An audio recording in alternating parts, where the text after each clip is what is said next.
HOA Karen mocked my grandpa's uniform, didn't know my dad is the police chief. The sun beat down on Willow Park, where the annual Veterans Day picnic buzzed with laughter and the clink of lemonade glasses. My grandfather, Henry, stood tall despite his 80 years, his old military uniform pressed crisp, medals glinting under the noon light. I watched him smile, recounting stories of his service to a small crowd of kids, his voice steady but soft. I was proud of his courage, his sacrifice, his quiet strength. At 22, I'd heard those stories 100 times, but they never lost their weight. Then she appeared, Karen. Everyone in town knew her type, sharp-tongued, always itching for a fight. She stormed through the picnic, her phone already out, filming. "Look at this guy," she barked, pointing at Grandpa, wearing that fake uniform like he's some war hero. "Bet he bought those medals at a thrift store." Her voice sliced through the chatter, and heads turned. The kids scattered, and Grandpa's smile faltered. I felt my chest tighten, heat rising to my face. "Ma'am, you're out of line," I said, stepping forward. My voice shook, not from fear but from rage. Karen spun toward me, her eyes narrowing. "Oh, you're defending this fraud? Typical. People like you always fall for these sob stories." She laughed, a harsh, grating sound, and kept filming. The crowd murmured, some nodding with her, others shifting uncomfortably.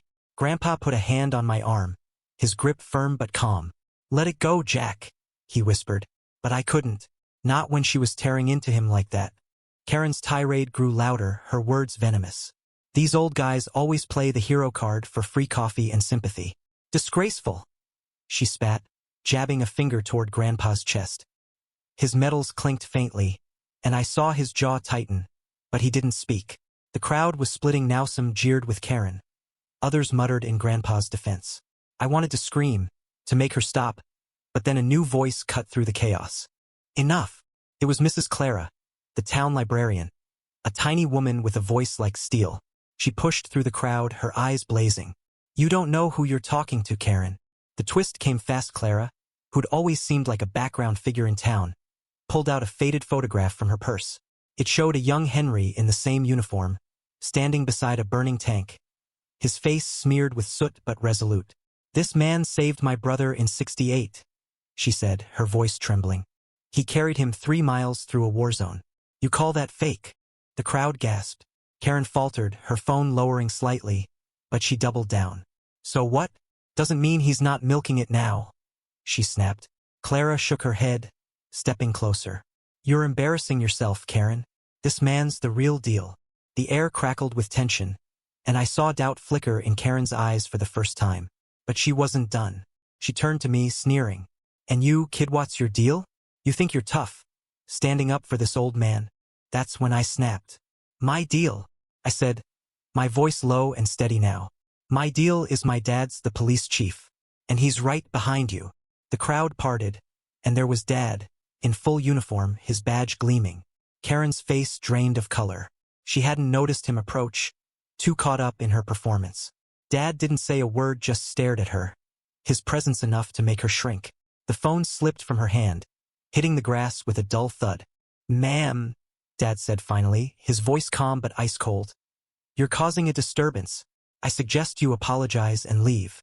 Karen stammered, her bravado crumbling. "Two didn't know," she mumbled, glancing at the crowd, now openly glaring at her. She muttered a half-hearted sorry, and bolted, her phone forgotten in the grass. The crowd erupted in murmurs, some clapping for Dad, others comforting Grandpa. Clara handed him the photo, her eyes soft. "You're still a hero, Henry," she said. He nodded, but his shoulders sagged, the weight of the moment heavy. As the picnic resumed, I thought it was over. But that night, the video Karen posted went viral. Thousands of comments tore into Grandpa, calling him a fraud, a liar, a relic chasing clout. A few defended him, citing Clara's story, but the hate drowned them out. Grandpa didn't say much, but I saw the light dim in his eyes. He stopped wearing his uniform, stopped telling his stories. The town tried to rally around him. Clara organized a small ceremony, and Dad made sure Karen faced a fine for public disturbance, but the damage was done. The internet had judged, and its verdict was cruel. Weeks later, Grandpa sat me down. "Jack," he said, his voice barely above a whisper, "don't let their noise define you. Or me. He handed me his old service cap, the one he wore in the photo. This is who I am. Not their words. I nodded, tears burning my eyes, but the bitterness lingered. Karen had walked away with a slap on the wrist, while Grandpa carried the scars of her words. The world had moved on, but we hadn't. The park is quiet now, the picnic a fading memory. Grandpa still goes there sometimes, but he sits alone, his medals tucked away in a drawer. Clara visits him, bringing old war photos, trying to keep his spirit alive. Dad keeps an eye on Karen, who's quieter now but still unrepentant. And me? I'm left wondering how a single moment, a single voice, can unravel a man's legacy. The truth didn't win that day. It just got drowned out. What would you do if you saw someone's honor attacked like this? Share your thoughts on where justice fits in a world that amplifies lies.